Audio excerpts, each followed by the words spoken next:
গরমকালে তো আমরা ঠান্ডা ঠান্ডা বিভিন্ন রকম জুস ঘোল খেয়ে থাকি।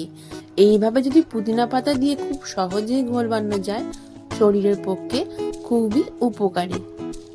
একটি মিক্সার গ্রাইন্ডারের জারে 2 থেকে 3 চামচ পরিমাণ টক দই নিয়ে নেব। অ্যাড করে দিলাম হাফ চামচ বিট লবণ, আর দিয়ে দিলাম 1 চামচ পরিমাণ জিরের গুঁড়ো। সবশেষে দিয়ে দিলাম এই ঘোল বানানোর প্রধান উপকরণ পুদিনা পাতা এবং কিছুটা জলও অ্যাড করে দিলাম। এবার প্রত্যেকটি উপকরণ খুব ভালো করে ব্লেন্ড করে নেব।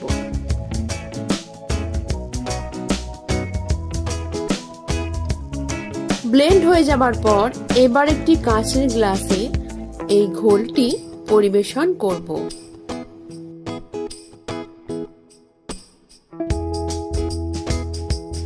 গার্নিশিং এর জন্য ওপর থেকে একটু পুদিনা পাতা ছড়িয়ে দেব।